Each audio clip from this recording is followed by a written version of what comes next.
any thought that the problem's been solved, the bailout's complete, you're not going to hear more, is just not true. There's more coming. Get ready for it. I can't tell you. I'm not going to, pick a specific name, and we all know the names of the big banks that might be in distress. Is Deutsche Bank or Barclays or HSBC, Santander. I'm not picking on any of them. I'm just saying that there are more dominoes waiting to fall.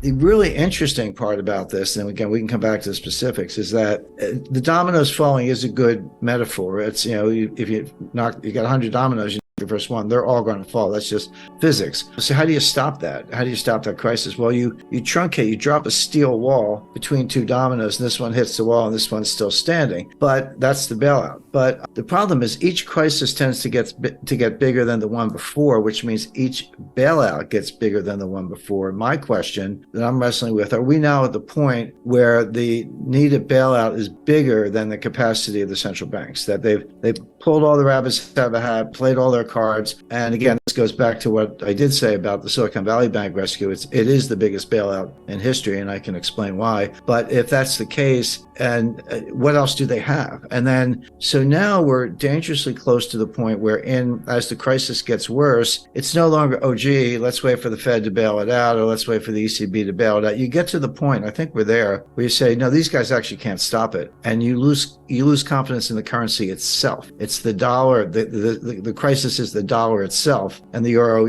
goes along with that. And then that's the crisis. And there's no way to bail out a dollar crisis with dollars, because you're just pumping more of what people have lost confidence in. And then, then where do you go? And there are good answers to that. We've seen it, again, we've seen it all before, but you have to kind of take the timeline out to, 1,000 years, or, the 1350s with the failure of the Bardi and Peruzzi banks in Florence, to see how these things can really play out. So this is big. It's not over. The regulators will attempt more bailouts, but we're at the point where I think you can start to question the regulators themselves. Let's go back to Brazil, Mexico, Argentina, the Latin American debt crisis, broadly defined in the early 1980s.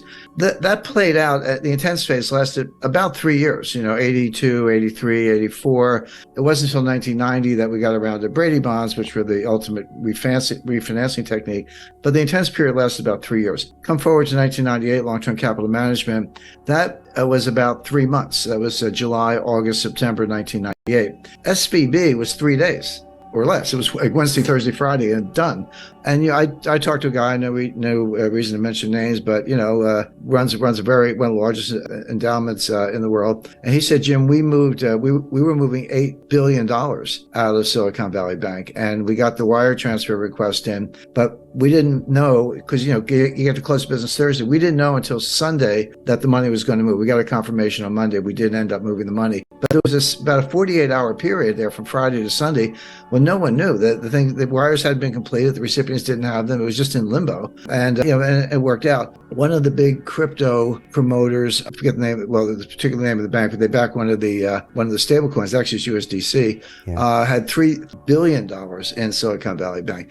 And they talked about, all these small entrepreneurs and startups, they got 100 employees and $5 million in working capital, and that money's gone and they're all going to fail. There was something to that. But the fact is, you had Roku, Cisco, eBay. I mean, there were huge companies with multi-billion-dollar deposits in that bank. It wasn't all a bunch of little guys. So, but yeah, you can, in the old days, you had to line up around the block, and maybe it was raining. You're standing there in the rain waiting for your turn to get up to the tower. Now you can be in line at McDonald's, with your cell phone, and just a couple hits, QR code, and boom, $10 million is gone. And what Peter Thiel did, and he was right. I mean, I'm not criticizing him. He got his own money out, but he sent out like an SOS to Silicon Valley. He said, all of you, whoever you are, get your money out now. And a lot of people did, and that was that $40 billion. So the time frame is becoming more compressed because of technology. You're exactly right about that, which means that the response function has to be equally compressed, or else you are going to have all the consequences of an honest to goodness global financial crisis. So, and I'm not sure if everyone knows the sequence, but on Friday night, March 10th, the FDIC took over Silicon Valley Bank, and they issued a press release, and they said, here's what we're doing. We're taking over. We're putting it into what's called a receivership. Anyone with $250,000 or less, your deposits are fully insured. No worries. You'll have your money Monday morning. And over $250,000, your deposits are gone. They didn't say frozen. They didn't say suspended. They said gone. And they gave you a receivership certificate certificate, basically an unsecured printed up IOU from the FDIC, but not money. And it's a receivership certificate. And they said, hang on to them. In effect, we're going to sell assets. And as and when we realize proceeds from assets, we'll give you something. We'll give you distributions on these things. Don't know how much, don't know when. We'll do the best we can. Remember in the RTC days in the early 90s, it took them 2 years. And they were very efficient. I worked with them at the time. We were in their offices when we were sitting on boxes because they didn't even have furniture, but they were doing deals. So they had the right attitude, but that took 2 years. So, and that was it. Well, that's when I call the billionaire crybabies came out and forced, Bill Ackman, all these guys, oh, you got to save us, I was like, well, you got to trade on Bill. $5 billion is not enough. But anyway, they pounded on the White House all weekend. Now, here's something that very few people, say almost nobody knew at the time, except the management, although they seem to be asleep at the switch. Everyone's like, yeah, startups, venture capital. There's a lot of truth to that. 97% of the deposits at Silicon Valley Bank were uninsured. And by the way, that's my new metric for assessing banks. You used to look at, working capital and debt equity ratios and, bad assets, governments. There are lots of ways to measure the health of a bank. But the most relevant way right now is, and this is publicly available, take the ratio of uninsured deposits to total deposits. 30% is comfortable. If you're like, 70% of my deposits are insured, which means they're not panicky. They're not necessarily going to run for the hills. 30%, okay, uninsured, but I have assets. I have that much cash or more. That's a comfortable ratio. When you get over 50, you're in the danger zone.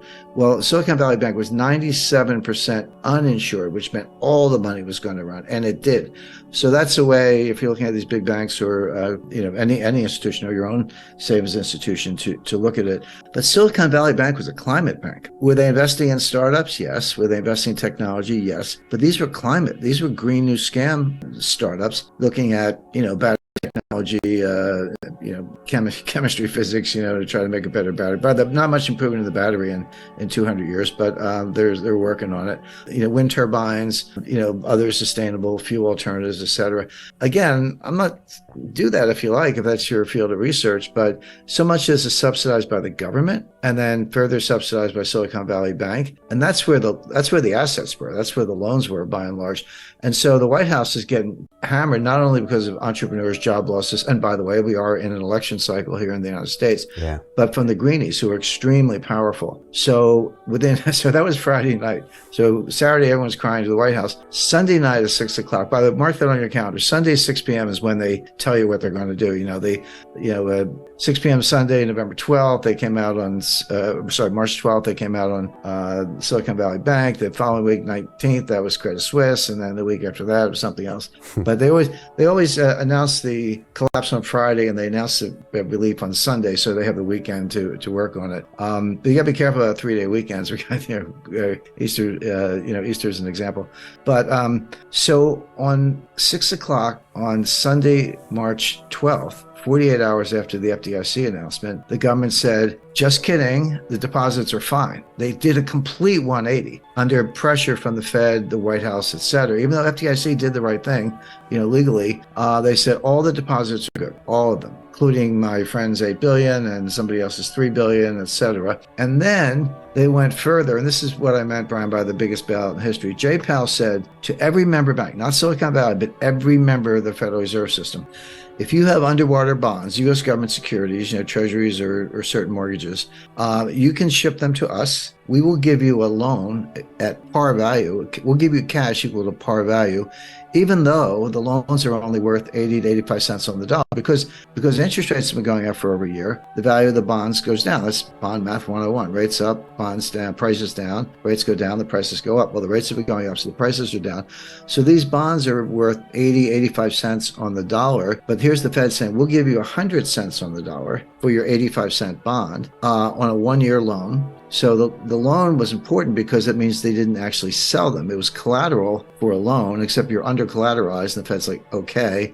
I said, I have a 14-year-old car that my dealer says he won't give me any money for. So I sent a tweet out. I said, hey, Fed, would you give me the $70,000 I paid for it? It's not worth anything, but, let's get back to par here. That's what the Fed was doing for the entire system. But the thing is, Brian, you're talking about multiple trillions of dollars of bonds that fit that description I just gave you. Now, the banks are kind of saying, Oh, that's good. That's a good deal. I'll take that. I'll do that myself. Here's something under collateralized. You give me the cash on a 1-year low interest rate loan. And now in theory, I've got all the cash I need to, pay depositors if they're taking the money out. But better yet, I don't have to record the loss. See, because I could sell the bonds in the market and get cash and pay my depositors. But the minute I do that, I've got to mark down my entire portfolio. And by the way, those unrealized losses, estimate probably $800 billion in the banking system as a whole. So you've got $800 billion of buried losses. And here's the Fed saying, we'll give you, 100 cents on the dollar, even though your bonds are worth 80. And you don't have to take the loss because it's structured as a loan, not a sale. So this is a multi-trillion-dollar bailout. It's legal in the barest sense, but it's an accounting game. It's a bailout game of unprecedented magnitude. And by the way, we'll get, a year from now, March 2024, they'll extend the loan. I mean, right. It's only 1 year. Yeah, exactly. Right. You're not going to be able to repay this. Who says interest rates are coming down? We'll see, but they're not going to. They're just extended. So. But this goes back to my earlier point. What else you got in your bag of tricks? I mean, you just guaranteed every deposit in the system de facto. You just guaranteed par value for, trillions of dollars of government securities that are underwater. You just told everybody they don't have to record any losses. You've just given them all the cash that your printer can print with no consequences. But then they go, what else have you got? There's nothing else they can do. And one more twist on this. Remember what the Fed's been doing for the past 14 months. They've been raising interest rates. Yeah, we know that. But they've also been reducing their balance sheet. I run into people all the time. They bang the table. Hey, the Fed's got to stop printing money. They're printing too much money. They've been burning money. They've been reducing the base money supply for over a year, about a year and a half. Well, now, okay, so the base money supply is coming down, rates are coming up. But what does it mean if $1 trillion worth of bonds show up and the banks delivering the bonds say, give us the cash? Where does the cash come from? The Fed prints it. So now you're going to expand base money by perhaps $1 trillion or more at a time when you've been pretending to reduce base money. So this completely blows up their monetary tightening. Okay, they're not cutting interest rates. We'll see what happens there. But they are increasing the money supply by, again, estimate upwards of $1 trillion. So what happened to your inflation fighting? What happened to your monetary tightening? And they just want to pretend. I mean, you do have to be expert to understand all these mechanics, but they're not that hard to explain. I mean, you can just say it in plain English, which is what we're doing. But from a policy point of view, it completely blows up their monetary tightening.